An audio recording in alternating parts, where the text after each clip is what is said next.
మనల్ని బలపరుస్తూ ఉంటాడు. దేవుని వాక్యంలోనికి వెళ్దామండి. దేవుని వాక్యంలోనికి వెళ్దాం. మన సన్నిధిలో దేవుడు చేస్తున్న మేలు ఉపకారం బట్టి ఆయనకు మాత్రమే మహిమ ఘనత ప్రభావములు చెల్లును గాక. కీర్తన గ్రంథము 121వ కీర్తన.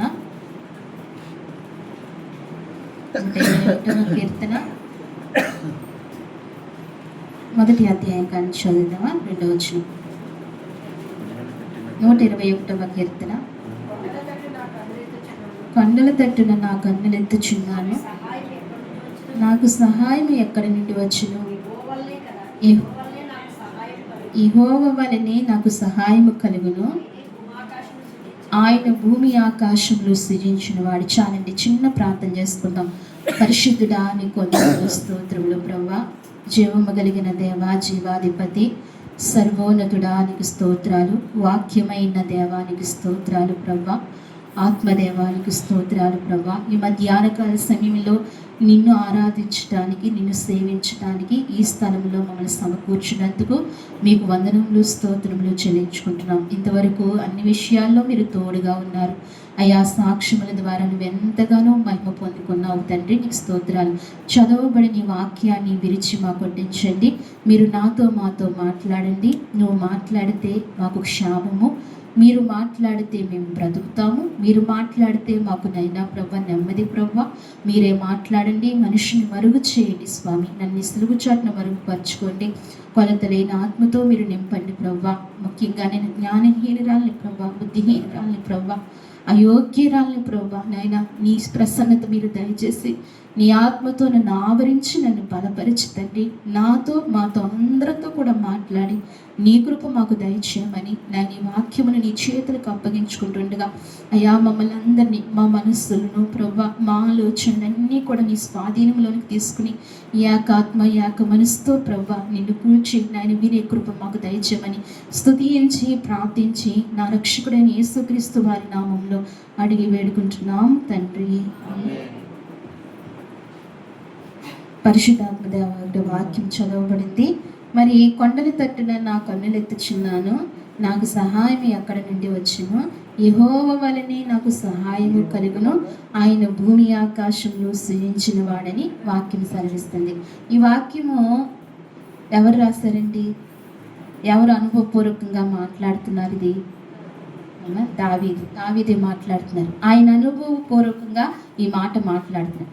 కొండల తట్టున నా కన్నులెత్తుచున్నాను, నాకు సహాయము ఎక్కడి నుండి వచ్చింది అంటే మన అంశము కూడా దేవుని వల్ల కలుగునవి, దేవుని వల్ల కలిగినవి. అయితే ఇక్కడ దావీదు జీవితంలో కూడా ఆయన జీవితంలో ఎన్నో సహాయాలు ఆయన పొందుకుంటూ వచ్చారు, ఎన్నో ఆయన అనుభవిస్తూ వచ్చారు. అందుకే ఆయన ఎవరు తట్టు చూశారంటండి? ఎవరు తట్టు చూశారంట? ఆయన ఇక్కడ వాక్యం సెలవిస్తుంది, కొండల తట్టు. ఎక్కడండి? కొండల తట్టు. పైన ఎవరుంటారు? దేవుడే ఉంటారు కదా. మనం ఎవరి తట్టు చూడాలి?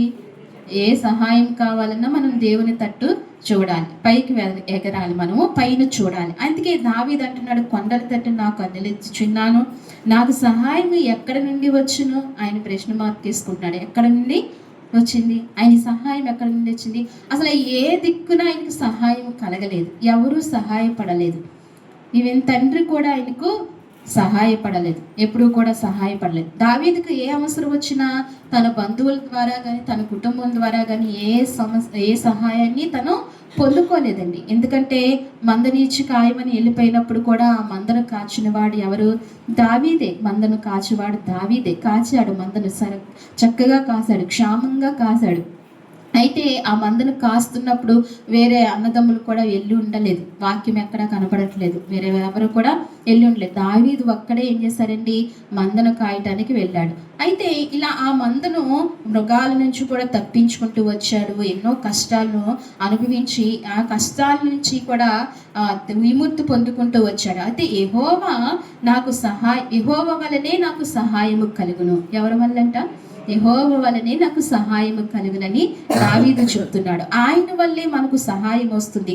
సహాయం ఎక్కడి నుండి వస్తుంది అంటే యెహోవా వల్లే. మనం అనుకుంటాము మనుషులు ఎవరైనా చేస్తే దాన్ని ఏమనుకుంటామండి మనం? సహాయం. మనుషులు సహాయం చేయరు. మనుషులు ఏం చేయరండి?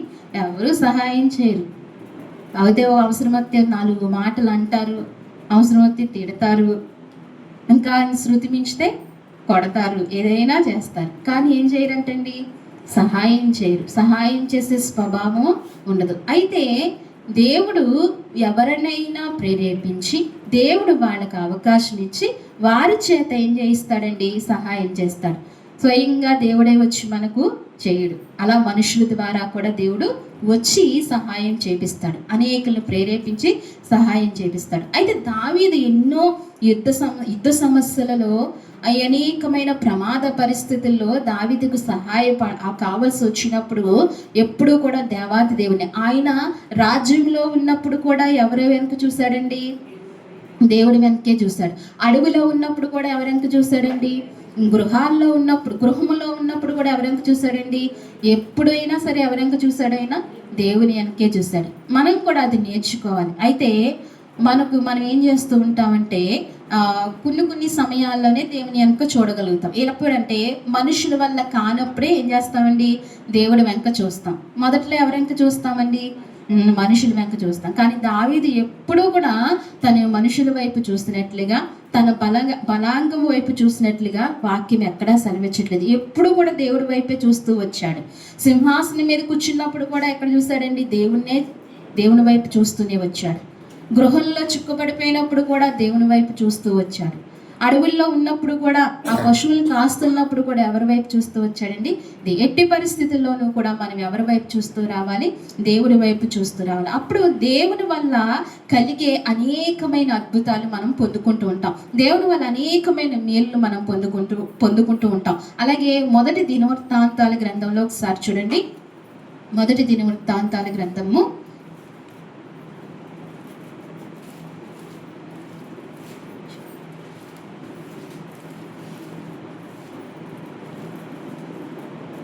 29వ వచనము, 29వ అధ్యాయము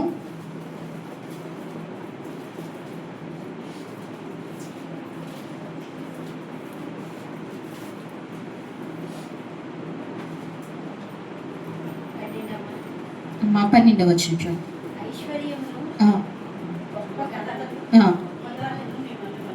ఐశ్వర్యమును గొప్పతనమును నీ వల్ల కలుగును, నీవు సమస్తమును ఏలువాడువు, బలమును పరాక్రమమును నీ దానములు హెచ్చించువాడవును, అందరికీ బలమిచ్చువాడవు నీవే. చాలండి. ఇక్కడ ఈ మాట దావీదు అంటున్నాడు. ఏమంటున్నాడంటే, ఐశ్వర్యమును గొప్పతనమును నీ వల్లనే కలుగును. ఏంటంటండి, ఐశ్వర్యమును గొప్పతనమును నీ వల్లనే కలుగుతుంది. ఎవరి వల్ల కలుగుతాయి? దేవుని వల్లే కలుగుతాయి. అయితే ఇక్కడ ఈ మాట ఎందుకు సెలవిస్తున్నాడంటే, దావీదు తన మందిరము కట్టాలనుకున్నాడు. ఎవరండి? దావీదు మందిరం కట్టాలనుకున్నాడు. అయితే దేవుని ఉద్దేశం ఏంటి? దావీదుతో కట్టించకూడదు. దేవునికి ఒక ఉద్దేశం ఉంటుంది కదా, దేవునికి ఒక ఆలోచన ఉంటుంది కదా. ఆయన ఎప్పుడు న్యాయవంతుడు. ఆయన ఆలోచన వేరు. జగత్తి పునాది వేయబడక మునిపే సృష్టికి అంతటికి ఆలోచన కలిగిన వాడు ఆయన. ఎప్పుడు ఏది చేయాలో, ఏ సమయంలో ఎవరిని పుట్టించాలో, ఏ సమయంలో ఎవరిని తీసుకెళ్ళిపోవాలో, ఎవరి ద్వారా ఏం పని చేయాలో సమస్తమును ఆయన దగ్గరే ఉన్నాయి. ఆయన వశంలోనే ఉన్నాయి. ఆయనకే తెలుసు. అయితే మనం అనుకుంటాం, మనం ఇలా చేయాలి, అలా చేయాలి, లేకపోతే మనం ఇలా ఉండాలి, అలా ఉండాలి అని అనుకుంటాం. కానీ ప్రతిదీ దేవుని ఏర్పాటులోనే జరుగుతూ ఉంటాయి. అయితే ఇక్కడ దావీదు కూడా తన సింహాసనము ఎక్కటము, దేవుడు దావీదును రాజుగా కోరుకోవటము, సమూయేలు చేత దావీదును అభిషేకించబడటం, ఇవన్నీ చూసిన తర్వాత దావీదుకి ఒక ఆశ పెరిగింది, ఒక ఆలోచన పెరిగింది. దేవునికి నేను ఒక మందిరాన్ని కట్టించాలి. ఇశ్రాయేలు అందరూ కూడా ఆ మందసం దగ్గరికి ఉన్నప్పుడే ఆరాధించుకోవడానికి ఆ మందసం ఒక మందిరంలో పెట్టాలని దావీదు కోరిక. ఏం కోరిక అండి? ఆ మందసం ఒక మందిరంలో పెట్టాలి. స్థిరమైన మందిరము కట్టి, మంచి మందిరము కట్టి ఆ మందిరంలో మందసాన్ని ఉంచాలని దావీదు కోరిక. మందసం ఎప్పుడొచ్చిందండి? ఎప్పుడొచ్చింది? దేవుడు ఎప్పుడు ఇచ్చాడు ఇశ్రాయేలుకు? ఐగుప్తు నుంచి వచ్చేసిన తర్వాత మోషే ద్వారా ఇచ్చారు, అవునా కదండి? మోషే ద్వారా ఆ ప్రత్యక్ష గుడారం కట్టమన్నాడు. ఆ ప్రత్యక్ష గుడారంలో ఈ మందసాన్ని చేయించి పెట్టమన్నాడు. అక్కడ నేను మిమ్మల్ని కలుసుకోవటానికి ఏం చేస్తానన్నాడు? ఆయన వస్తానన్నాడు. ఎక్కడికండి? ఆ కెరూబుల మధ్యకు. మందసం చేసిన తర్వాత మందసం పైన కెరూబులు పెట్టి ఆ కెరూబుల మధ్యన నేను మీతో షెకేనా మేఘం ద్వారా ఆయన ఇశ్రాయేలుతో మాట్లాడుతూ వచ్చారు. అలా మందసాన్ని దేవుడే ఇచ్చాడు ఇశ్రాయేలుకు. ఎవరిచ్చారండి? దేవుడే ఇచ్చాడు. అలాగా వారు ఎక్కడికి వెళ్తే అక్కడ ఏం చేసేవారు? మరలా అక్కడ తీసి ఆ గుడారం తీసి మరలా దేవుడు చెప్పిన స్థలంలో మరలా గుడారం వేసి, ప్రత్యక్ష గుడారం మీకు అందరికీ తెలుసని నేను అనుకుంటున్నాను. ఎన్ని భాగాలండి ప్రత్యక్ష గుడారము? 3 భాగాలు. ఏంటది? ఒకటి ఏంటి? వెలుపటి ఆవరణము. 2 పరిశుద్ధ స్థలము. 3 అతి పరిశుద్ధ స్థలం కదండి. ప్రత్యక్ష గుడారం 3 భాగాలు. మానవుడు కూడా ఎన్ని భాగాలండి?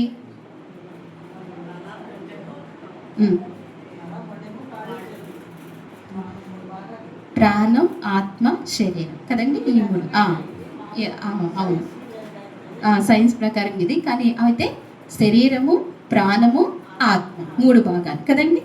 మానవుడు 3 భాగాలు. అయితే ఆ రోజు ప్రత్యక్ష గుడారంలో దేవుడు కొన్ని ఉపకరణాలు ఉంచాడు కదండి. ఉపకరణాలు పరిశుద్ధ స్థలం, వెలుపటి ఆవరణంలో ఇత్తడి గంగాళం, ఇత్తడి బలిపీఠం ఉంచాడు. పరిశుద్ధ స్థలంలోనేమో దీపవృక్షము ఇలా కొన్ని ఉంచాడు. అతి పరిశుద్ధ స్థలంలోనేమో మందసం ఉంచాడు కదండి. మందసం అంటే ఇప్పుడు మన హృదయంలో ఎవరుంటారు? ఇప్పుడు ఆ మందసం ఉంచుకోవాలి. ఎవరు? ఆయనకు వచ్చి ఆయన మాట్లాడుతూ ఉంటారు. ఇలాగ ఇవన్నీ జరుగుతూ ఉండగా, ఇశ్రాయేలుకి ఇలా అన్నీ జరుగుతూ ఉండగా వారు ఎక్కడికి వెళ్తే అక్కడ ప్రత్యక్ష గుడారం వేసుకోవాలి, ఆ మందసం చేయాలి. మళ్ళీ ఆ మందసంలో ఎవరు వెళ్ళాలి? ఎవరు పడితే వాళ్ళు వెళ్ళడానికి వీల్లేదు. ఎవరు వెళ్ళాలండి? యాజకులు మాత్రమే వెళ్ళాలి. యాజకులు కూడా అతి పరిశుద్ధ స్థలానికి అస్తమాట్లు వెళ్ళకూడదు. ఎప్పుడు వెళ్ళాలి అమ్మ? అతి పరిశుద్ధ స్థలానికి ఎప్పుడు వెళ్ళాలి? సంవత్సరానికి ఒకసారి 2 మార్లు వెళ్ళాలి. వాళ్ళు మళ్ళీ నడుమునకు కట్టుకుని వెళ్ళాలి. ఒకవేళ వాళ్ళ అపరాధముల చేత తాడుకు గంటలు కట్టుకుని వెళ్ళాలి. వాళ్ళు ఏమన్నా అపరాధములు చేసి ఏమన్నా అక్కడికి వెళ్తే చనిపోతే కనుక వేరే వాళ్ళని తీసుకురాకూడదు. ఆ తాడు ద్వారా లాగాలి. ఇన్ని నియమ నిబంధనలతో ఇశ్రాయేలు ప్రజలు నడిచేయడం కాదు, నడవాలి అంతే. నడవకపోతే ఏంటండి? ఇన్ని కష్టాలు మనకు లేకుండా ప్రభువైన యేసుక్రీస్తు వారు ఏం చేస్తారండి? సిలువ పైన కొట్టేసి మనల్ని ఏం చేశారు? గొప్ప ఆరాధకులుగా మాత్రమే మనల్ని చేశారు. ఈ ఆరాధన కూడా మనం ఎలా చేస్తున్నాం? అది ఎంతో కష్టముగా, భారంగా ఎలా చేస్తున్నామండి? ఎంతో కష్టంగా, భారంగా ఏదో ఒక సమస్య చెప్పుకుంటూ మనం ఈ ఆరాధన చేస్తున్నాం. మరి గత ఇశ్రాయేలుకి ఎన్ని కష్టాలండి, ఎన్ని నష్టాలు, ఎన్ని బలులు అర్పించవలసి వచ్చిందండి. వాళ్ళు ఇలా చూస్తే బలి అర్పించాలి, ఏమో దోషం తగిలిందేమో, ఒక మాట మాట్లాడితే బలి అర్పించాలి. ఇలాంటి స్థితి నుంచి పరిశుద్ధాత్మ దేవాతి దేవుడు ఆ ప్రియ కుమారుని ప్రేమించి, మనల్ని ప్రేమించి ఆయన ఈ లోకానికి పంపించడం జరిగింది. ఇలా జరుగుతుండగా దావీదు హృదయంలో ఒక ఆలోచన కలిగింది. దావీదు చాలా దేవుని పట్ల చాలా నమ్మకస్తుడు. అందుకే దేవుడు అంటాడు కదా, ఏమంటాడండి? నా హృదయానుసారైన మనుషుడు. దావీదుని ఏమంటాడండి? దేవుని హృదయానుసారైన మనుషుడు అంట. అంటే దేవుని హృదయంలో ఏముందో దావీదు కూడా అదే అనుకుంటూ ఉండేవాడు. అంటే దేవునితో ఏం కలిగి ఉన్నాడు? దావీదు సంబంధం కలిగి ఉన్నాడు. దావీదు దేవునితో సంబంధం కలిగి ఉన్నాడు. అందుకే దేవుని ఆలోచన, దావీదు ఆలోచనలు ఇష్టంగా ఉన్నాయి. నా హృదయానుసారుడైన మనుషుడని దేవుని చెప్పగలిగాడు. కొంతమంది భక్తులకి కొన్ని బిరుదులు ఇచ్చాడు. ఎవరండి? ఆయనే ఇచ్చాడు. ఇలాగా మందిరం కట్టాలి అని అనుకున్నాడు. తన్ని రాజుగా అసలు ఊహించుకోలేదు దావీదు ఇలా అవుతానని ఊహించుకోలేదు. దేవుని స్తుతించుకుంటూనే ఉన్నాడు. ఎప్పుడూ కూడా ఊహకు అందని దీవులు మనం పొందుకుంటాం. ఎప్పుడండి? దేవునితో దగ్గరగా ఉన్నప్పుడు, దేవునితో సహవాసం చేసినప్పుడు, దేవునితో కలిసి బ్రతికినప్పుడు ఊహకు మించిన ఆశీర్వాదాలు మనము పొందుకుంటాం. దేవునికి మహిమ కలుగును గాక. దావీదు జీవితంలో కూడా అదే జరుగుతూ వచ్చింది. దావీదు జీవితంలో కూడా అదే జరిగింది. ఊహకు మించి దీవెన పొందుకున్నాడు కదండి. గొర్రెల కాపరి అయిన దావీదు ఏమైపోయాడండి? ఇది మనం మామూలుగా చెప్పుకుంటాం. అసలు ఆ మనసు పెట్టి ఆలోచిస్తే చిన్న విషయం కాదు కదండి. చిన్న విషయమా? రాజు అవడానికి ఏముండాలండి? అర్హతలు ఉండాలి. ఆ వంశంలో పుట్టినవాడై ఉండాలి. మళ్ళీ ఆ సకల విద్యలు వచ్చినవాడై ఉండాలి కదండి. మోషేకి అందుకే నేర్పించాడు కదా. మోషే ఐగుప్తీయుడు కాకపోయినా ఐగుప్తీయుడి చెంత పెరిగి ఐగుప్తీని ఇంట పెరిగి రాబోయే తరంలో తనని రాజుగా చేయాలని కావాలని ఏం చేస్తారండి, అవన్నీ కూడా నేర్పించడం జరిగింది. మోషేకి అన్నీ నేర్పించడం జరిగింది. కానీ ఇశ్రాయేలు ప్రజలను నడిపించడానికి ఈ నేర్చుకున్న విద్య ఏమీ పనిచేయలేదు కదా. పనిచేసిందా? ఎంత ప్రావీణుడంట మోషే. ఏంటండి? ప్రావీణుడంట. అంటే అన్నిటిలో కూడా తను శక్తి కలిగిన వాడు, అన్నీ కూడా చక్కగా నేర్పరి మోషే. కానీ ఆ నేర్పరితనం కానీ అవేవి కూడా దేనికి పనిచేయలేదండి. ఈ లోక జ్ఞానం కానీ, ఈ లోక తెలివితేటలు కానీ, ఈ లోక బలము కానీ, ఈ లోక ధనము కానీ, ఈ లోక గౌరవం కానీ దేవుని పనికి పనిచేయు.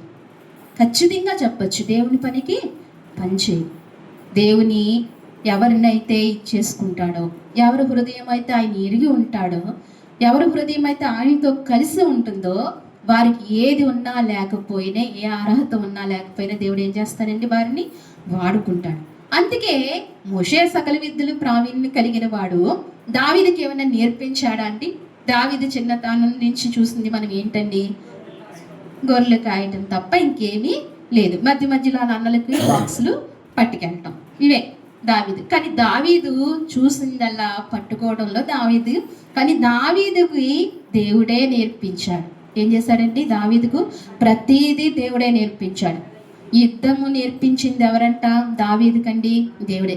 వారి అన్నలేమో యుద్ధం నేర్చుకుంటున్నారు. ఎక్కడ?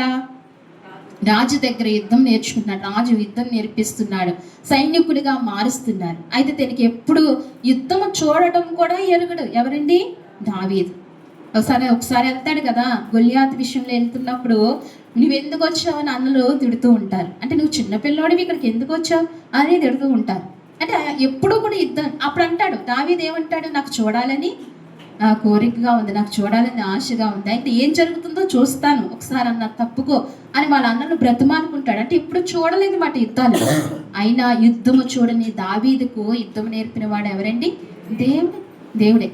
ఇలాంటి దావీదు ఐశ్వర్యమును గొప్పతనం ఇచ్చేవాడు నీవే ప్రభు అంటున్నాడు. ఎవరంటండి? ఐశ్వర్యమును గొప్పతనం ఇచ్చు. అంటే అనుభవించి దావీదు మాటలు చెప్పగలుగుతున్నాడు. అనుభవపూర్వకంగా దావీదు మాటలు మాట్లాడగలుగుతున్నాడు. దేవునికి మందిరము కట్టాలనుకున్నాడు, కానీ దేవునికి కట్టాలనుకుని దేవునితో చెప్తాడు. కానీ దేవుడు అంటాడు, నువ్వు కట్టద్దు, నీ గర్భవాసన పుట్టిన నీ కుమారుడైన సొలొమోను చేత మందిరాన్ని నువ్వు కట్టింది కానీ అని చెప్తాడు. అయితే దావీదు ఊరుకోలేదు. అన్నారు దావీదు ఏం చేశాడంటే మందిరానికి కావాల్సిందంతా ఏం చేశాడండి. ఈ 29వ అధ్యాయం 1వ వచనం చదవండి ఒకసారి. తర్వాత రాజైన దావీదు సర్వ సమాజముతో ఇలాగూ సెలవిచ్చెను, దేవుడు కోరుకున్న నా కుమారుడైన సొలొమోనును ఇంకనూ లేతప్రాయము గల బాలుడై ఉన్నాడు. కట్టబోవు ఆలయము మనుషులకి కాదు, దేవుడైన యెహోవాకే గనుక ఈ పని బహు గొప్పది. నేను బహుగా ప్రయాసపడి నా దేవుని మందిరమునకు కావలసిన బంగారపు పనికి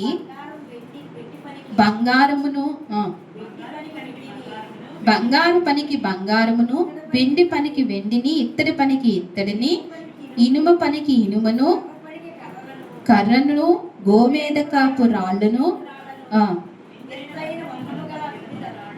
విలువగల రాళ్ళను సంపాదించి తిని. చాలండి. ఇక్కడ దావీదు ఏం చేశాడంటండి, ఏం సంపాదించాడంటండి? నా దేవుడైన యెహోవా నా కుమారుడైన సొలొమోనుని ఇంకను లేత ప్రాయము కలివాడు. ఎవరంటండి? సొలొమోను ఎవరంట? ఇంకా చిన్న వయసు. ఎవరు కోరుకున్నాడని చెప్తున్నాడండి? ఇక్కడ 1వ అధ్యాయం ఎవరు కోరుకున్నాడని చెప్తున్నాడు? ఇలాగ సెలవిచ్చి, దేవుడు కోరుకున్న నా కుమారుడిని. అబ్బా, ఎవరు కోరుకున్నారంట? దేవుడు కోరుకున్న నా కుమారుడు సొలొమోను ఇంకను లేత ప్రాయము గల బాలుడై ఉన్నాడు. అంటే ఇంకా అతనికి జ్ఞానం లేదు, చిన్న వయసు, కట్టించేసి అంత సామర్థ్యత లేదు, లేత వయసు, చిన్న ప్రాయము. సొలొమోను చిన్న ప్రాయము కాబట్టి ఇంకా వయస్సు రాలేదు. అయితే కట్టబోవు ఆలయము మనుషులకు కాదు. ఎవరికి కాదంటండి? కట్టబోవు ఆలయము మనుషులకు కాదు, దేవునికి. అది దేవునికి మందిరం కింద కట్టి ఆ మందసం తీసుకొచ్చి అక్కడ పెట్టాలని దావీదు కోరిక. మనుషునికి కాదు, దేవునికే. కనుక ఈ పని బహు గొప్పది, దేవునికి మహిమ కలుగును గాక. ఈ పని ఏంటంటండి? బహు గొప్పది.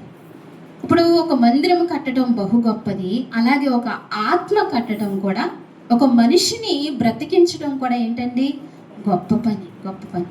నశించిపోతున్న ఆత్మను రక్షించడము చాలా గొప్ప పని.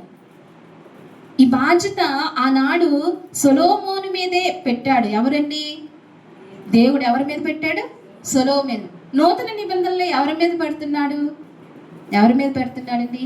ప్రతి ఒక్కరి మీద పెట్టాడు. ఈ పని బహు గొప్పదైన పని ఎవరి మీద పెట్టాడండి? ప్రతి ఒక్కరి మీద పెట్టాడు. మనందరము కలిసి నశించిపోతున్న ఆత్మల కొరకు ప్రార్థన చేయాలి. తర్వాత ఏం చేయాలండి? వారికి సువార్త అందించాలి. ఈ పని చాలా గొప్పది, బహు గొప్పది.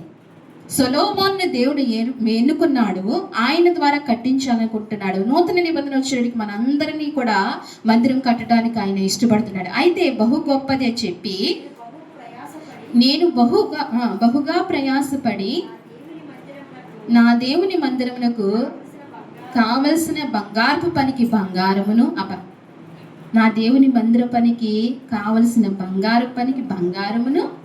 అంటే మందిరం కట్టడానికి ఏమేమి చూస్తున్నారు వాళ్ళు? బంగారము, వెండి, విలువైనటులతో ఏం కడుతున్నారండి? మందిరం కడుతున్నారు. ఎవరు? దావీదు. ఇవన్నీ ఎవరు సమకూర్చేశారు? దావీదే సమకూర్చేశాడు. ఎవరు సమకూర్చారండి? సొలొమోనుకి కష్టం ఏమీ లేకుండా ప్రతిదీ ఏం చేశాడంటండి? సమకూర్చాడంట. ఇంకా కిందకి చదువుతూ అంటాడు, ఇంకా నా సొంత బంగారం కూడా నా దేవుని మందిరానికి నేను ఇస్తాను. అంటే మొత్తం ఇచ్చేయడానికి, దేవుని మందిరానికి ఏం కావాలో అది ఇచ్చేయడానికి దావీదు ఎలా ఉన్నాడు? సిద్ధముగా ఉన్నాడు. అన్నీ సిద్ధపరిచాడు. ప్రతి రాయితో కూడా, తెల్ల చలువతి రాయిని కూడా నేను కొని ఉంచాను అంటాడు దావీదు. అంటే కింద రాళ్ళు కూడా దేవుడు దావీదు కొని ఉంచేశాడు. ప్రతిదీ సొలొమోను ఎదిగేటానికి ఉంచేశాడు. సొలొమోను చక్కగా దేవుడిచ్చిన జ్ఞానంతో ఆ మందిరం, తండ్రి సమకూర్చిన బంగారంతోనూ నిధులతో అన్నిటితో ఏం చేశాడండి? అది మందిరాన్ని కడుతూ వచ్చాడు సొలొమోను. ఇలా దేవుడు ఇవ్వాలి. ఏం ఇవ్వాలండి? దేవుడు ఇవ్వాలి. ప్రతిదీ దేవుని దగ్గర నుంచి మనము పొందుకోవాలి. అయితే సహాయం చేసేవాడు ఆయనే, అలాగే ఐశ్వర్యమును గొప్పతనం ఇచ్చేవాడు ఆయనే. ఎప్పుడు మనము నిరుపేదలుగా ఉంటామని అనుకోవద్దు, అసలు అనుకోవద్దు. మన మనసును బట్టే దేవుడు మన జీవితంలో కార్యాలు చేస్తాడు. మన కోరికను బట్టే దేవుడు మన మంచి కోరికలు తీరుస్తాడు. న్యాయయుక్తమైన కోరికలు దేవుడు తీరుస్తాడు. మన జీవితం ఇలానే ఉండిపోదు. కష్ట నష్టాలలో, వ్యాధులలో బ్రతుకంతా ఇప్పుడే ఇంతేనా అని అనుకోవద్దు. మళ్ళీ ఏం చేస్తాడండి?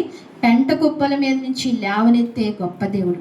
ఆశ్చర్య కార్యాలు, అద్భుత కార్యాలు మనం చూస్తాం. అటువంటి శక్తిమంతుడు ఉన్నాడు కాబట్టి, దావీదు జీవితంలో అనుభవించాడు కాబట్టి, దావీదు ఇంత సుదీర్ఘముగా అనేక మార్లు దావీదు దేవుని పొగడగలిగాడు. దేవుని విషయంలో ఇలా మాట్లాడగలుగుతున్నాడు.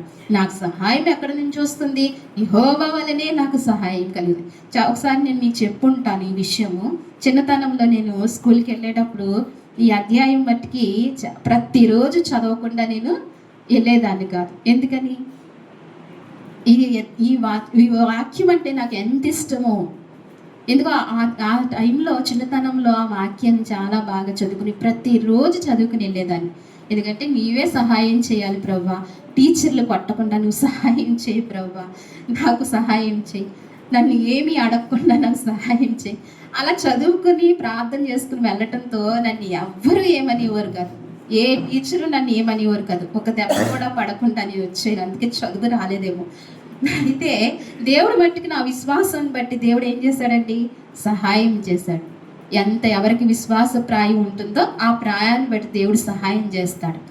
ఆ విశ్వాసం పెరుగుతూ రావాలి. మనం ఎదిగే కొలది ఏం చేయాలండి? విశ్వాసము పెరుగుతూ రావాలి. దావీదు జీవితంలో అదే సహాయం చేస్తూ వచ్చాడు కాబట్టి దావీదు ఎంతగానో కృప పొందుకున్న వాడుగా మారాడు. దావీదు దేవుని దృష్టిలో ఒక ప్రత్యేకమైన వ్యక్తిగా ఉండిపోయాడు. అలా మన జీవితంలో కూడా మనం కూడా దేవుని దృష్టిలో ప్రత్యేకమైన వ్యక్తులుగా ఉండాలి. మనం ఆ రీతిగా ఉండాలి. నేను ఇలా ఉండాలని మనం ఊహించుకుని మనం బ్రతకాలి దేవుని విషయంలో. అలా ఎదిగినప్పుడు దేవుడు మనకు సమస్తమును అనుగ్రహిస్తాడు. అలాగే ఇంకా దేవుడు ఇప్పుడు ఇక్కడ మొదటగా ఏం చేస్తున్నాడు, దేవుడిని సహాయం చేస్తున్నాడు.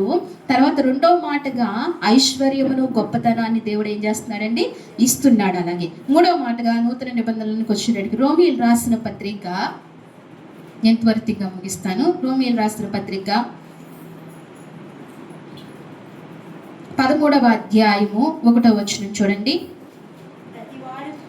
ప్రతివాడును పై అధికారములకు లోబడి ఉండుని వలను, యాలి అనగా దేవుని వల్ల కలిగినది తప్ప మరి ఏ అధికారమును లేదు. ఉన్న అధికారములు దేవుని వలనే నియమింపబడి ఉన్నవి. కాబట్టి అధికారమును ఎదిరించువాడు దేవుని నియమములను ఎదిరించుచున్నాడు. ఎదిరించువాడు తమ మీదకి తామే శిక్ష తెచ్చుకుందురు. చాలు. ఇక్కడ అంటున్నాడు, ప్రతివాడు పై అధికారములకు లోబడి ఉండవలెను. ఏం చేయాలంటండి, ప్రతివాడు అంటే అధికారము ఇచ్చేవాడు ఎవరంట, అధికారములు ఇచ్చేవాడు ఆయనే కదా. ఒక్కొక్కరికి ఒక అర్హత ఇచ్చి ఉంచుతారు. అయితే మన పై అధికారులకు ఏం చేయాలంటున్నాడు దేవుడు, లోబడి ఉండమంటున్నాడు. ఒక ఆఫీస్ మనం దృష్టిలో పెట్టుకుంటే కింద పనిచేసేవారు ఆ బాస్ మాట వినకపోతే బాస్ ఊరుకుంటాడండి? ఏం చేయాలి, అతని మాట ఏం చేయాలి, వినాలి. వినకపోతే జాబ్ ఉండదు, జీతం ఉండదు కదా. వినాలి, చచ్చినట్టు వినాలి. అది దేవుని ఉద్దేశము, దేవుడి క్రమం అది. అందుకే దేవుడు క్రమం కలిగిన వాడు కనుక క్రమం చెప్తున్నాడు. ప్రతివాడు పై అధికారులకు లోబడి ఉండవలెను, యాలి అనగా దేవుని వల్ల కలిగినది తప్ప మీరు ఏ అధికారమును లేదు. ఈ అధికారాలన్నీ ఎవరి వల్ల కలిగినాయి అంట, దేవుడి వల్లే కలిగినాయి. దేవుని వల్ల కలిగిన అధికారములే, అది తప్ప ఏదీ లేదని దేవుడు సెలవిస్తున్నాడు. దేవుని వల్ల కలిగిన అధికారం ఇవ్వగలిగిన వాడు ఆయనే. ఇప్పుడు మనకు అధికారము కలిగజేయవాడు ఎవరండి, ఆయనే. ఏ విషయంలో అధికారము కలగజేయవాడు ఆయనే. మనకు ఒక అధికారము రావాలి అంటే దేవుడు మనకు అనుగ్రహించాలి. అయితే అనుగ్రహింపబడిన వారికి మనం ఏమవ్వాలంట, లోబడి ఉండాలంట. ప్రతి వ్యక్తి, ఒక మనిషి ఇంకో మనిషికి లోబడాలి, ఆ మనిషి ఇంకో మనిషికి, అలా లోబడుతూనే ఉండాలి. అందరూ కలిసి ఎవరికి లోబడాలి, దేవునికి లోబడాలి. లోబడే హృదయము ప్రతి వ్యక్తికి ఉండాలి. నేను లోబడను, నేను ఇలాగనే ఉంటాను, నేను ఇలాగే ఉంచుతానంటే కుదరదు. దేవుడు ఒప్పుకోడు కదా. ఏం చేయాలి, లోబడాలి. స్కూల్లో పిల్లలు ఎవరికి లోబడాలి, టీచర్స్కి లోబడాలి కదండి. కుటుంబంలో ఎవరికి లోబడాలి, యజమానుడికి లోబడాలి కదండి. అలాగే అన్ని విషయాలు, అన్ని రంగాలలో ఒకరికి లోబడాలి. సంఘంలో ఎవరికి లోబడాలి, దేవుని సేవకులకి లోబడాలి. లోబడం అంటే కుదరదు, లోబడాలి కదండి. ఆ సేవకుడు ఇంకా పై సేవకుడికి ఏం చేయాలి, లోబడాలి. ఈ లోబడే మనసుంటే దేవుడు ఏం చేస్తాడండి, దేవుడు అధికారముని ఇస్తాడు. ఏమిస్తాడండి, అధికారముని ఇస్తాడు. ఇలా లోబడాలి. అలాగే దేవుడు అన్ని విషయాల్లో కృప చూపించాడు. అధికారమును దేవుని వల్లే నియమింపబడి ఉన్నవి. కాబట్టి అధికారమును ఎదిరించేవాడు దేవుని నియమములను ఎదిరించుని. ఏంటండి, అధికారమును ఎదిరిస్తే ఏమవుతుందంట, దేవుడు నియమములు ఎదిరించువాడు అవుతాడంట. అందుకే మనం అధికారులను ఏం చేయకూడదంట, ఆ వ్యక్తికి విలువ కాదు కానీ సీటుకి విలువ కదా. ఆ కుర్చీలో కూర్చున్న వ్యక్తికి ఏమొస్తుందండి, విలువ వస్తుంది. ఎప్పుడైతే ఆ ప్రత్యేకమైన కుర్చీలో కూర్చుంటారో ఆ వ్యక్తికి విలువ ఇవ్వాలి, ఆ కుర్చీకి విలువ ఇవ్వాలి కదా. ఆ వ్యక్తి ఎవరైనా ఇప్పుడు ఒక 5 సంవత్సరాల్లో ఒక అతను కూర్చుంటాడు, ఇంకొక 5 సంవత్సరాల్లో ఇంకొక అతను కూర్చుంటాడు. ఒక ఆఫీస్ ఉంటుంది, ఒక వ్యక్తి కూర్చుంటాడు. ఆ కుర్చీకి ఏం చేయాలి, విలువ ఇవ్వాలి. ఒకవేళ ఆ అధికారంకి విలువ ఇవ్వకపోతే క్రమం పాడవుతుంది. ఏమవుతుందండి, క్రమం, దేంట్లో క్రమం ఉండదు. ఎవరిష్టానుసారంగా వారు ఉంటారు. కానీ ఆ అధికారమునకు లోబడాలి. లోబడినప్పుడే అప్పుడు దేవుని అధికారమునికి ఏమవుతామంట, లోబడిన వారము, గౌరవించిన వారం అవుతామంట. అధికారులకు లోబడిన వారు దేవుని ఆజ్ఞకు తునీకరించబడిన వారేనే లెక్క. దేవుని వాక్యం సెలవిస్తుంది. అధికారులకు లోబడాలి. అది క్షేమాభివృద్ధి. ఎవరికి క్షేమాభివృద్ధి అంటండి, లోబడిన వారికే క్షేమాభివృద్ధి. ఎందుకు చదివే కొద్ది ఉంది, దేవునికి లోబడే వారికే క్షమాభివృద్ధి అని ఉంది. అంటే సౌఖ్యం లేకుండా ఉన్నామంటే లోబడే హృదయం మనలో లేదని, లోబడే మనసు మనలో లేదని దేవుని వాక్యం సెలవిస్తుంది. ఆ మనసు ఉన్నంత వరకు మనకి ఏం వస్తుందండి? శ్రమలు, నష్టము కలుగుతూ ఉంటుంది. లోబడాలి, లోబడినప్పుడే దేవుడు ఆ రీతిగా ఉంచుతాడు. అందుకే అధికారం ఇచ్చేవాడు ఆయనే. ఇంకొక మాట చూద్దామా? ఎపిసి రాసిన పత్రిక 4వ అధ్యాయము 18వ వచనము.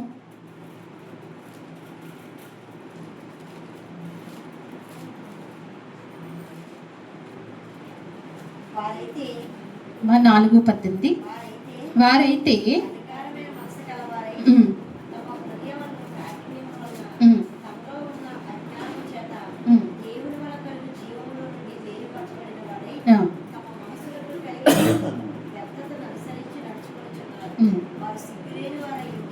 చాలు ఇక్కడ అంటున్నారు కదా, వారైతే అంధకారమైన మనస్సు గలవారే అంధకారమైన మనస్సు గలవారే తమ హృదయములను కాఠిన్యములో తమను తాము అజ్ఞానము చేత దేవుని వలన కలుగు జీవములో నుండి వేరు పారై ఉన్నారు.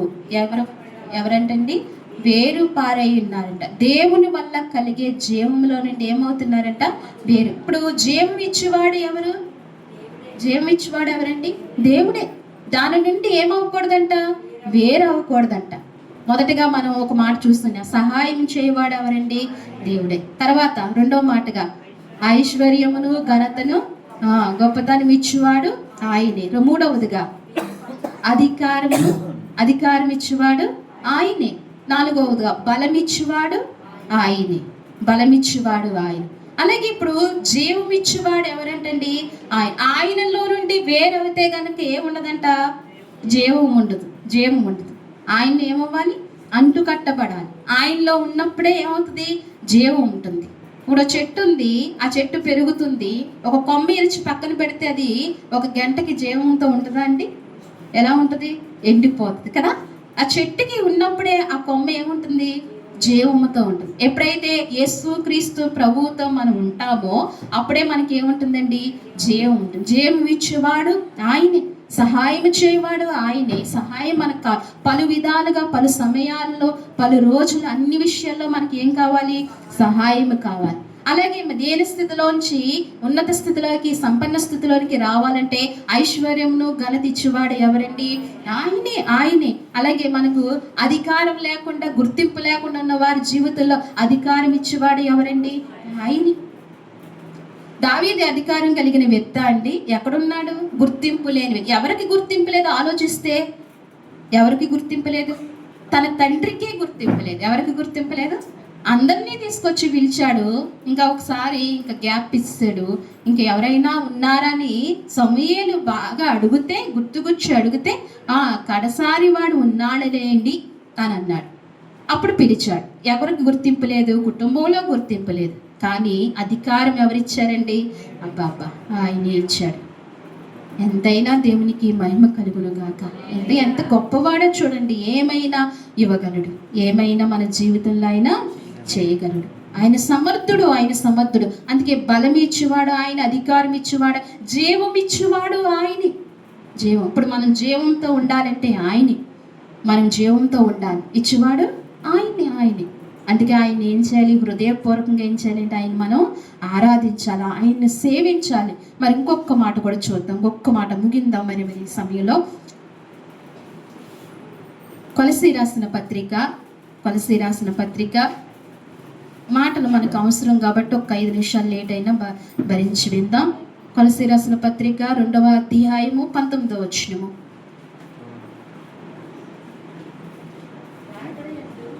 అమ్మ ఎక్కడి నుంచి చదువుతారంటే 19 చివరి వచనం చదువుతారా? చివరి మాట, నీ విశ్వాసం మూలంగా దేవునికి కలుగు వృద్ధితో అభివృద్ధి పొందుచు. చివరి మాట చదవండి. దేవునికి కలుగు వృద్ధితో అభివృద్ధి పొందుచున్నది.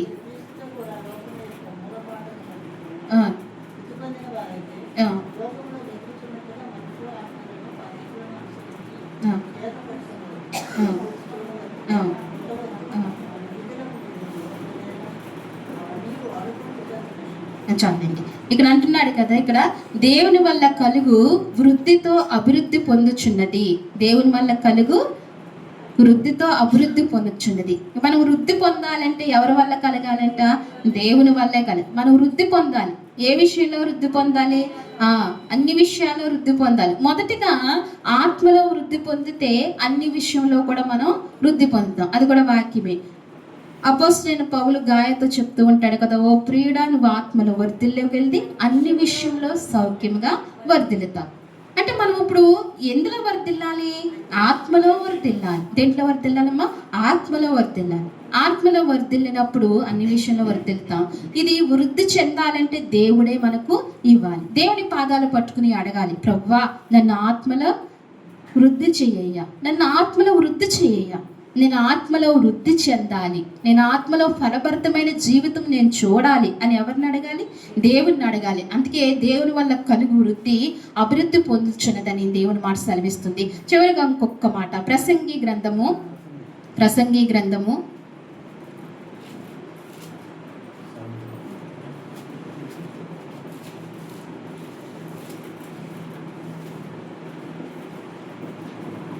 2వ అధ్యాయము 24వ వచనం 26వ వచనం చూడండి. అన్నపానములు పుచ్చుకునుట కంటేను తమ కష్టార్జం చేత సుఖపడుట కంటేను నరునికి మేలుకరమైనది ఏదియూ లేదు. ఇదియూ దేవుని వల్ల కలుగునని నేను తెలుసుకుంటుని. ఆయన సెలవు లేక భోజనము చేసి సంతోషించుట ఎవరికి సాధ్యము? ఎలయనగా దైవ దృష్టికి మంచివాడుగా నుండువానికి దేవుడు జ్ఞానమును, తెలివిని, ఆనందమును అనుగ్రహించును. అయితే దైవ దృష్టికి ఇష్టడగిన వానికి ఇచ్చుటకై ప్రయాసపడి పోగు చేయు పనిని ఆయన పాపాత్మునికి నిర్ణయించును. ఇది వ్యర్థము కాదా? ఒక గాలికి ప్రయాసపడినట్లుగా ఉన్నది. చాలండి. ఇక్కడ అంటున్నాడు కదా, అన్నపానములు పుచ్చుకునుట కంటే తన కష్టార్జితము చేత సుఖపడుట కంటే నరునికి మేలుకరమైనది ఏదీ లేదు. అన్నపానములు పుచ్చుకునుట కంటే తన కష్టార్జితం అనుభవించుట కంటే నరునికి ఏది మేలుకరమైనది ఏదీ లేదంటూ అంటున్నాడు దేవుని వాక్యం. ఇది దేవుని వల్ల కలిగినదని నేను తెలుసుకుంటూనే. దేవునికి మహిమ కలుగుగాక. మనం అనుకుంటాం, మనం కష్టపడ్డాం, వండుకున్నాం, తిన్నాం అని అనుకుంటాం. ఇదంటే దేని వల్ల కలిగిందంట? దేవుడు అనుమతి ఇవ్వాలంట. ఒక గ్లాసు మంచినీళ్ళు తాగి ఇమడటానికి ఎవరి అనుమతి ఉండాలి? ఆయన అనుమతి ఉండాలి. చూడండి, లోపల ఏదైనా పాడైపోయినప్పుడు చెంచా నీళ్లు కూడా ఏమవ్వండి, చెంచా నీళ్లు కూడా వినకడపు అవి బయటకు వచ్చేస్తాయి. అంటే మనము తెల్లారి లేస్తే ఎంత ఆహారం తింటున్నాం, అది ఎవరివ్వాలండి? ఎంత గొప్ప మాట చూడండి, ఎంత గొప్ప మాట. మరి ఇంత ఆరాధకుని ఎలా ఆరాధించాలి? మనం దేవుడు అనుమతి ఇవ్వాలంట. మన కష్టార్జితం మనం తింటున్నాం అనుకోకూడదు. ఆ కష్టార్జితం తినేది దేవుడు అనుమతి ఇవ్వాలంట. చాలా మంది ఉంటుంది, వారు తినగలుగుతారా? వారు చాలా ఉంటుంది, వారు తినగలుగుతారా? దేవుడు అంతవరకే వారి జీవితానికి అనుమతించాడు. దేవుడు అనుమతి ఇవ్వాలంట, ప్రతి దానికి అనుమతి ఇవ్వాలి. మా తాతయ్య గారికి బాగోకపోతే ఫస్ట్లో దేవుని ఎరగక ముందు ఆయనకి చెంచా నీళ్లు కూడా ఇమిడేవి కాదంట. నీళ్లు తాగినా ఏమైపోయండి, చాలా కష్టం. అలా కొన్ని రోజులు దినాలు జరిగినాయండి. ఆ వ్యాధి బలహీనత ఉంది కాబట్టి ఈనాడు మేము జీవము గల దేవుని తెలుసుకోవడానికి, ఆ జీవము గల పాదాలు ఆశ్రయించడానికి మా బ్రతుకుల్లో దేవుడు అంత కృపనిచ్చాడు. అయితే ఒక మనిషికి కృప లేకపోతే జీవించటం చాలా కష్టం. మన బలము, మన శక్తి, మన తెలివి, మన జ్ఞానం అనుకుని ఏ వ్యక్తి జీవించకూడదు. ఇది కేవలము దేవుని మహోన్నతమైన కృపతోనే మనం జీవిస్తున్నామని మనం బ్రతకాలి ప్రతి క్షణము. అందుకే ఇక్కడ అంటున్నాడు, అన్నపానములు పుచ్చుకున్నట్టుగా తన కష్టార్జితం అనుభవించి సుఖముగా అనుభవించుట కంటే మేలుకరమైనది ఏదీ లేదు. ఇదియో దేవుని వల్ల కలిగినదని నేను తెలుసుకుంటుని. ఎవరు? జ్ఞాని అయిన ప్రసంగి తెలుసుకున్నాడు. చాలా జ్ఞాని. ఆయన తెలుసుకుని ఈ మాట మాట్లాడుతున్నాడు. నేను దేవుని వల్ల కలిగిందని తెలుసుకుంటుని. ఆయన సెలవు లేక భోజనం చేసిన సంతోషించుట ఎవరికి సాధ్యము? ఆయన సెలవు లేక భోజనం చేసిన సంతోషించటం ఎవరికి సాధ్యము? అబ్బాయి ఏం మాట అండి. మనం భోజనం చేసి తృప్తి పొందుతున్నామంటే దేవుడు ఏం చేశాడు? మనకు అది అనుమతిచ్చాడు. తృప్తి లేకుండా అది ఎవరికి సాధ్యం లేదు. అసలు ఎవరికి సాధ్యం లేదు. దేవుడు ఇచ్చాడు సాధ్యం. ఏదైనా ఎవరు ఇవ్వాలండి? ఆయనే ఇవ్వాలి. సౌఖ్యం, సుఖం, క్షేమం, దీవెన, మేలు, ఆశీర్వాదం, వృద్ధి, అభివృద్ధి అంతా కూడా ఎవరు ఇవ్వాలి? ఆయనే ఇవ్వాలి. అందుకే ఎవరికి సాధ్యం? ఏలయనగా దైవ దృష్టికి ఇక్కడ అంతా వేరండి. అయితే ఎవరికి సాధ్యము కాదు. సమస్తము ఇచ్చేవాడు ఆయనే, సహాయము చేయవాడు ఆయనే, ఐశ్వర్యం ఘనత ఇచ్చేవాడు ఆయనే, అధికారం ఇచ్చేవాడు ఆయనే, బలం ఇచ్చేవాడు ఆయనే, వృద్ధి చెందించేవాడు ఆయనే, జీవం ఇచ్చేవాడు ఆయనే, సుఖ సౌఖ్యం ఇచ్చేవాడు. చివరి మాటగా సుఖము సౌఖ్యం ఇచ్చేవాడు ఎవరంటండి? ఆయన. అందుకే ఆ ఆరాధకుని ఎలా ఆరాధించాలి? ఈ వారం మనం ఈ మాట విన్నాం కాబట్టి వచ్చే వారము, దేవా ఇంత కృపిచ్చావు, మా కష్టార్జితం తిని మేము సంతోషించడం ఏ పాటి వారం ఎవరికి సాధ్యమయ్యా? నీవిచ్చావయ్యా, ఇంత బ్రతుకును నీవిచ్చావయ్యా, నీ కృపను బట్టే నేను హృదయపూర్వకంగా ఆరాధిస్తానని ప్రభుకి ఏం చేయాలండి? హృదయపూర్వకంగా ఆయన ఏం చేయాలి? ఆరాధించాలి. ఈ మాటలు మన హృదయాల్లో దేవుడు దీవించి ఆశీర్వదించును గాక. ఆమేన్. అందరం కళ్ళు మూసుకుందాం అండి. చిన్న ప్రార్థన మనం చేసుకుందాం. పరిశుద్ధుడా, నీకు వందనాలు ప్రభువా. ఇంతవరకు మీరు మాతో మాట్లాడుతూ వచ్చారు ప్రభువా. అందరం కూడా ఒకసారి విన్న వాక్యాన్ని బట్టి ఆత్మదేవుడు మిమ్మల్ని ఏ రీతిగా అయితే దర్శించాడో దేవుని మాటగానే తీసుకోండి. మనిషి మాటగా మీరు ఎంత మాత్రము తీసుకోవద్దు. దేవుని మాటగా తీసుకుని ఆత్మదేవుడు మీతో ఏ కోణంతో మాట్లాడాడో, ఎలా మాట్లాడుతూ వచ్చాడో, మీ హృదయాన్ని ఎలా బలపరిచాడో, మీకు మరలా ఎలా వాక్యాన్ని జ్ఞాపకం చేస్తూ వచ్చాడో ఆ విధంగా ఒకసారి దేవానికి స్తోత్రమయ్యా, ఆ పరిశుద్ధాత్మ దేవునికే వందనాలు చెప్తామా. దేవా, ఏదైనా నీ కృపే ప్రభా. ఏది దేవుని దగ్గర నుంచి పొందుకుంటాము, ఏదైనా మీ దగ్గర నుంచే పొందుకుంటాము నాయన అని ఒకసారి ఆయనకు కృతజ్ఞతాస్తుతులు చెప్తాం. చిన్న ప్రార్థన చేస్తారు. నేనే ప్రభు నుండి ప్రతి శ్రేష్ఠ మనం ఎక్కడ పొందుతున్నామంట? పొందేది నేను ప్రభువా నీ నుండి, ఆయన నుండే మనం పొందుతున్నాం ప్రతి శ్రేష్ఠ ఈవులు. అంటే ప్రతి ఆశీర్వాదం, ఈవులు శ్రేష్టమైనవి అన్నీ ఎవరి దగ్గర నుంచి పొందుతున్నాం? ఆయన దగ్గర నుంచి పొందుతున్నాం. ఈ పాట నాకు చాలా ఇష్టము. మనం ఇలా అనుభవిస్తూ పాడి దేవుని స్తుతిస్తూ ఉండాలి. అయితే కొన్ని ప్రకటనలు ఉన్నాయండి. శుక్రవారం ఉపవాస కూడిక యథావిధిగా మనం 12 గంటలకు ఉపవాస ప్రార్థన జరుగుతుంది. అందరూ రండి, ఉపవాస ప్రార్థనలో ఏకీపించండి, బలము పొందుకోండి, శక్తి పొందుకోండి. అలాగే తిరిగి ఆదివారం ఆరాధన, అలాగే మనకి 21 రోజు ఉపవాస ప్రార్థనలు జరుగుతున్నాయి కదండి. చివరికి వచ్చేసాము. మరి రేపొద్దుట సోమవారం అవుతుందని పగలు పెట్టారండి. 10 గంటలకు మొదలవుతుంది. పగలు 10 గంటలకు 12 వరకు ఉంటుంది. దయించి గమనించి పగలు రావాలి. రేపొద్దున ఎన్ని గంటలకండి? పగలు 10 గంటలకు రేపొద్దున రావాలి. ఈ ఉపవాస ప్రార్థనలో చివరిగా వచ్చేసినాయి. మనం ప్రార్థనలో బలం పొందుకుందాం, శక్తి పొందుకుందాం. అనేక కార్యాలు ప్రార్థన సహవాసంలో ఉండటం వల్ల మేలా కీడా చెప్పండి. ఆ ప్రార్థనలు మనకి ఏమవుతాయండి? మేలుగా మారుతాయి, కంచిగా మారుతాయి. ప్రార్థనా సహవాసంలో మనం ఉండటం వల్ల ఒకే సమయంలో అందరూ కూడా ప్రార్థన చేస్తున్నారు. అన్ని విషయంలో మనకి ఎప్పటికైనా దీవెనకరంగా మేలుకరంగా ఉంటాయి. అందుకే అట్లా ప్రార్థన జీవితంలో మనం కలిగి ఉందాం, ప్రార్థనలు నేర్చుకుందాం, ఉపవాస ప్రార్థనలో ఏకీవిందాం. మన ఉపవాస ప్రార్థనల గురించి కూడా మీరు ప్రార్థనలో జ్ఞాపకం చేసుకోండి.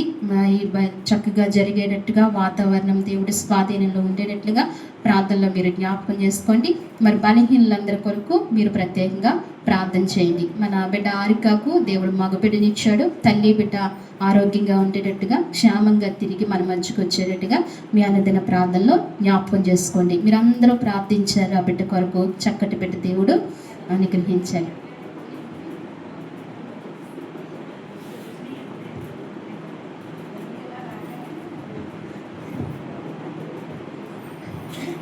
సరే అమ్మ, మరి ఎన్ని విషయాల్లో మీరు గమనించి బలహీనుల కొరకు ప్రార్థన చేయండి. పరిచర్య విస్తరించాలని పరిచర్య ఆశీర్వదింపబడాలని మరింతగా మీరు ప్రార్థనలో జ్ఞాపకం చేసుకోండి.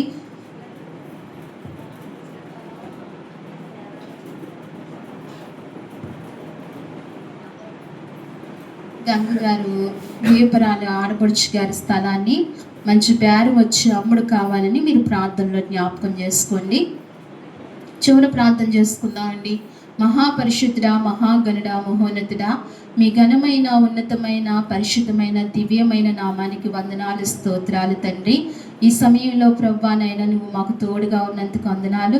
గడిచిన నా ప్రభు పరిశుద్ధ దినం నుంచి ఈ నా ప్రభు పరిశుద్ధ దినం వరకు మీ సజీవమైన రెక్కల చోటున మీరు భద్రపరిచినందుకే మీకు వందనాలు, స్తోత్రాలు. ఇంతవరకు మొదటి ప్రార్థన నుండి ఈ చివరి ప్రార్థన వరకు మీరు తోడుగా ఉండినందుకు నీకు స్తోత్రాలు. మీరు నాతో మాతో మాట్లాడినందుకు వందనాలు. దేవుని వల్ల కలిగే ఈవులను మీరు మాట్లాడుతూ వచ్చారు స్వామి. దావీదు సెలవిచ్చినట్లుగా ఇగో కొండల తట్టున నా కన్నులు ఎత్తుచున్నాను, నాకు సహాయం ఎక్కడి నుండి వచ్చును, యెహోవా వలనే నాకు సహాయము కలుగును అని దావీదు చెప్పగలిగాడు ప్రభా. దావీదు జీవితంలో ఎన్నో అనుభవించి ఈ మాటను మాకు అందించగలిగారు ప్రభా. అవునయ్యా, నీవే సహాయకుడిగా ఉన్నావు, నీవే మాకు దిక్కుగా ఆశ్రయముగా ఉన్న దేవా, నీకు స్తోత్రాలు ప్రభా. అయ్యా, నీవు ఐశ్వర్యమును ఘనతను ఇచ్చేవాడువు నీవే ప్రభా. దేవానికి స్తోత్రాలు. అలాగే అధికారం ఇచ్చేవాడువు నీవే తండ్రి, బలమునిచ్చేవాడువు నీవే ప్రభా, వృద్ధిపరిచేవాడువు నీవే తండ్రి, జీవమిచ్చేవాడువు నీవే తండ్రి నాయన, సుఖ సౌఖ్యము ఇచ్చేవాడువు నీవే ప్రభా, సమస్తమును ఇచ్చేవాడువు నీవే నాయన. ఈ మధ్యాహ్న కాల సమయంలో మీరు నాతో మాట్లాడుతూ వచ్చారు. మేము దేని ఎందైనా హెచ్చిస్తున్నామేమో, మేము దేని ఎందైనా అతిశయపడుతున్నామేమో, వీలు కాకుండా ఉండటానికి నువ్వు మాతో మాట్లాడుతూ వచ్చావు ప్రభా. అయా, మా కష్టము నాయన ఇగో సుఖముగా ఆహారం తీసుకుంటుల్లో ఎవడు సుఖపడగలడని సెలవిస్తూ వచ్చావు. ఎవనికి సాధ్యమని నువ్వు మాట్లాడుతూ వచ్చావు ప్రభా. నీ అనుమతి లేకుండా ఎవరు సుఖపడటం ఎవరికి సాధ్యము కాదు ప్రభా. అయా, మమ్మల్ని అందరినీ సుఖ సౌఖ్యంలోనికి మీరు నడిపించండి. అయా, ఈ మాట మాకు తెలియజేసావు. నీవు మాత్రమే ఇచ్చేవాడు అని మాకు నైనా మరొకసారి గుర్తు చేసినందుకు నీకు స్తోత్రాలు చెల్లించుకుంటున్నాం ప్రభా. ఇంత సౌఖ్యం ఇచ్చి, ఇంత క్షేమం ఇచ్చి, ఇంత కృపనిచ్చినందుకు నీ పాదాలకు వందనములు, స్తోత్రములు. సంఘపక్షాన నీకు కృతజ్ఞతాస్తుతులు చెల్లించుకుంటున్నాను తండ్రి. నీకు వందనాలు. బిడ్డలిచ్చిన సాక్ష్యాలు బట్టి నీకు స్తోత్రాలు. ఆ సాక్ష్యముల ద్వారా నువ్వు మహిమ పొందుకోండి అయ్యా. అయ్యా, నువ్వు ఘనత పొందుకోండి. కీర్తి ప్రభావములు నీకు మాత్రమే చెల్లును ప్రభా. అయ్యా, ఇదిగో మరి సమయంలో మా సంఘ బిడ్డలందరినీ పేరు పేరున మీరు జ్ఞాపకం చేసుకోండి. ప్రతి ఒక్కరిని దీవించండి, ఆశీర్వదించండి. మంచి నేను భవిష్యత్తును బిడ్డలకు అనుగ్రహించండి. కష్టాల నుంచి, నష్టముల నుంచి, అయా ఇదిగో ప్రతికూలమైన పరిస్థితుల నుంచి అన్నిటి నుంచి విడిపించి నీ బిడ్డలకు క్షేమము సౌఖ్యము మీరు దయచేయమని, మంద్ర క్షేమము నీ బిడ్డలకు అనుగ్రహించమని ప్రార్థిస్తున్నాను తండ్రి. బలహీనలైన వారిని ముట్టుకోండి, స్వస్థపరచండి ప్రభా. ఈ సమయంలో జయమ్మ గారి జ్వరాన్ని మీరు కద్దించండి తండ్రి. అయా, స్వస్థపరచండి, బిడ్డను మీరు బలపరచండి. మంచి ఆరోగ్యం జయమ్మ గారికి మీరు దయచేయండి స్వామి. అలాగే ఇదిగో గంగ గారిని జ్ఞాపకం చేసుకోండి. బిడ్డ బలహీనంగా బలపరచండి, మంచి ఆరోగ్యం బిడ్డకు దయచేయమని మీ సన్నిధిలో ప్రార్థిస్తున్నాం తండ్రి. అలాగే ఇదిగో తల్లిలైన వారిని, పెద్దవారిని మీరు జ్ఞాపకం చేసుకోండి. సీతమ్మ గారిని బట్టి నీ సన్నిధిలో ప్రార్థిస్తున్నాను. అలాగే ఒలితి జయమ్మ గారిని బట్టి నీ సన్నిధిలో ప్రార్థిస్తున్నాను. అయా, సావిత్రాంటిని బట్టి నీ సన్నిధిలో ప్రార్థిస్తున్నాను. లీలావతాంటిని బట్టి నీ సన్నిధిలో ప్రార్థిస్తున్నాను. నీ సేవకురాలను బట్టి నీ సన్నిధిలో ప్రార్థిస్తున్నాను. జయలక్ష్మి గారిని బట్టి నీ సన్నిధిలో ప్రార్థిస్తున్నాను ప్రభా. ఇంకా ఎవరైతే ఏదైనా పెద్దలైన వారు ఉన్నారో వారికి మంచి ఆరోగ్యాలు మీరు దయచేయండి, క్షేమాభివృద్ధిని మీరు అనుగ్రహించమని ప్రార్థిస్తున్నాను తండ్రి. అలాగే మీ దాసుని జ్ఞాపకం చేసుకోండి, బలపరచండి. ఇంకను బలహీనత నజరేయుడైన యేసు నామములో తొలగించి నీ బలము, నీ శక్తి, నీ ప్రభావమును పంపించమని గొప్ప కృపను నీ సన్నిధిలో ప్రార్థిస్తున్నాను దేవా. నీకు స్తోత్రాలు. అలాగే తండ్రి పాతబాక కుటుంబాన్ని జ్ఞాపకం చేసుకోండి. అయా, వరలక్ష్మి గారి కుటుంబాన్ని జ్ఞాపకం చేసుకోండి. అయా, రాజలక్ష్మి గారి కుటుంబాన్ని జ్ఞాపకం చేసుకోండి ప్రభా. అయ్యా, లక్ష్మి గారి కుటుంబాన్ని జ్ఞాపకం చేసుకోండి. దుర్గ గారి కుటుంబాన్ని జ్ఞాపకం చేసుకోండి ప్రభా నాయన. అలాగే నే ప్రభా ఇదిగో మరి ఇంకా అనేక మంది బిడ్డలు నైనా ప్రభా నీ సన్నిధికి వచ్చి ఎవరైతే నేను ఆశ్రయించారు చంద్రమ్మ గారి కుటుంబాన్ని జ్ఞాపకం చేసుకోండి ప్రభా. అలాగే నేను రావణ గారి కుటుంబాన్ని జ్ఞాపకం చేసుకోండి ప్రభా. అయ్యా, బిడ్డలందరినీ దీవించండి, దీవించండి, ఆశీర్వదించండి. గొప్ప కృప బిడ్డలందరికీ అనుగ్రహించండి. పేరు పేరున ఒక్కొక్కరిని అందరిని జ్ఞాపకం చేసుకోండి. మా సహవాసంలో ఉన్న బిడ్డలందరినీ నైనా బలపరచండి ప్రభా. అందరి చుట్టూ నీ కంచి వేయండి అయ్యా. వీరి చుట్టే కదా, వీరి బిడ్డల చుట్టూ కూడా నీ కంచి వేయమని ప్రార్థిస్తున్నాను తండ్రి. సహాయం చేయండి. అలాగే కుమార్తె అయ్యా ఆరికని మీరు జ్ఞాపకం చేసుకొని ప్రభా, అయ్యా గర్భవతిగా ఉంటున్నప్పుడు నువ్వు బలం ఇచ్చి శక్తినిచ్చి బిడ్డను కాపాడినందుకు నీకు స్తోత్రాలు. తగిన కాలంలో మంచి బిడ్డకి ఇచ్చినందుకు నీకు స్తోత్రాలు. ఇచ్చిన మగబిడ్డను బట్టి నిన్ను స్తుతిస్తున్నాము ప్రభా. అడిగిన బిడ్డను ఇచ్చినందుకు నీకు స్తోత్రాలు చెల్లించుకుంటున్నాం ప్రభా. ఆ కుటుంబాన్ని అంతటినీ మీరు జ్ఞాపకం చేసుకొని ఇంకా రాని బిడ్డలతో మీరు మాట్లాడి నడిపించండి. వారిని కూడా మీరు జ్ఞాపకం చేసుకుని దీవించి కృప దయచేయమని ప్రార్థిస్తున్నాం తండ్రి. అలాగే ఈ 21 రోజు ఉపవాస కొడుకులను మీరు జరిగిస్తున్నందుకు, ఇంతవరకు మీరు నడిపించిన విధానం కొరకే వందనాలు. రేపటి దినాన ఉదయాన్ని మేము కూడుకుని నేను ప్రార్థిస్తుండగా నీ కృప మాకు దయచేయమని ప్రార్థిస్తున్నాను తండ్రి. నాయన బిడ్డలందరినీ జ్ఞాపకం చేసుకొని సహవాసాలందరినీ దీవించి ఆశీర్వదించండి.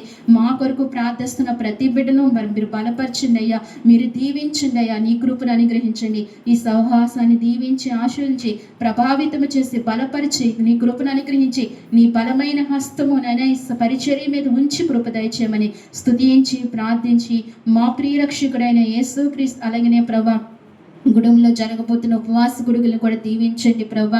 సోమవారం, మంగళవారం, బుధవారం జరుగుతున్న కొడుకులు దీవెనకరంగా జరిపించండి.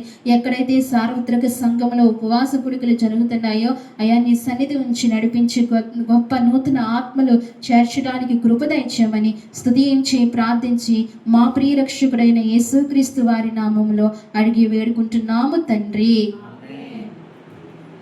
మన తండ్రి అయిన దేవుని ప్రేమయు, కుమారుడైన యేసుక్రీస్తు కృపయు, పరిశుద్ధాత్మ అన్యోన్య సహవాసము మనకు, మన కుటుంబాలకు, సార్వత్రిక సంఘములకు ఇప్పుడు ఎల్లప్పుడూ సదాకాలము దేవుడు తోడైండి నడిపించును గాక. ఆమేన్ ఆమేన్. యేసు రక్తమే ప్రవేశ రక్తము సంపూర్ణమైన విజయం కలుగును గాక. ఆమేన్ ఆమేన్ ఆమేన్.